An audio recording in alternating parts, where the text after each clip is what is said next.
Hello guys, this is Kian Electronic Super Shop, and for today's video guys, sasagutin natin yung isa sa mga tanong ng customer natin about sa kanilang flat screen TV. Well, ang problema daw ng kanilang TV is no display pero may sound. So ang question sa akin ng may-ari nung TV na yon is kung ano daw yung sira ng kanilang TV. Well, actually, tatlo po yung possible na pwede maging sira ng ganong klase ng TV po. Una, pwedeng backlight supply, or LCD panel. So the question is, paano natin malalaman kung ang sira is backlight or LCD panel?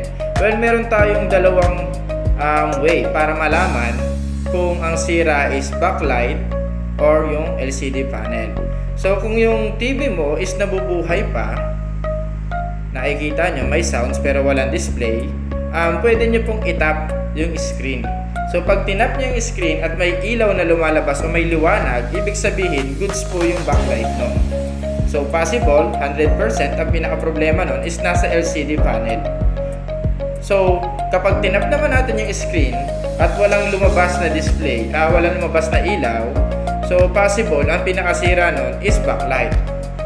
Or kapag tinipatan natin ng ilaw yung mismong screen, makikita natin merong display sa loob, ibig sabihin backlight po, sira po nun. So the question is, nare-repair po ba yung backlight or yung LCD panel? Well, nare-repair po yun, lalo na yung backlight problem. Yung backlight, pwede natin palitan yung backlight or yung backlight supply, gagana na po ulit yung unit. So the question is, nare-repair din po ba yung LCD panel? Well, actually, nare-repair po yun. Actually, ang lifespan ng LCD is tumatagal lang nasa 10 to 5 years. Pero bakit nasisira agad yung LCD nang mabilis kahit wala pa siyang 5 or 10 years? So meron dalawang pwedeng pagmulan kung bakit nasisira agad yung LCD panel. Pwedeng dahil sa high voltage or sa overuse, or talagang mahina na talaga yung appliances or mahina talaga yung mismong LCD ng inyong TV. Well, ang tanong is, nare-repair po ba? Nare-repair po yun. At kapag na-repair ang LCD, tumatagal siya ng nasa 3 to 5 years kapag na-repair na. So depende po yun, kasi lagi ko nga sinasabi, ang LCD panel kapag na-repair is tumatagal ng 3 to 5 years, pero depende po yun kung tatagal o hindi. Kasi bakit? Hindi natin hawak yung buhay ng appliances.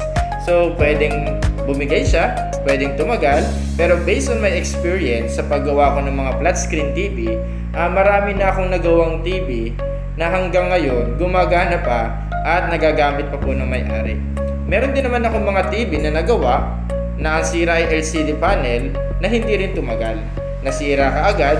Well, kapag ganun po, wala na akong kinalaman po dun, kasi una sa lahat, yun nga po, hindi natin hawak yung buhay ng appliances. Diba? So once na masira po yun, hindi ko na sure kung kaya pa siyang i-repair o hindi na. So 50-50 yung chance kung tatagal siya or hindi.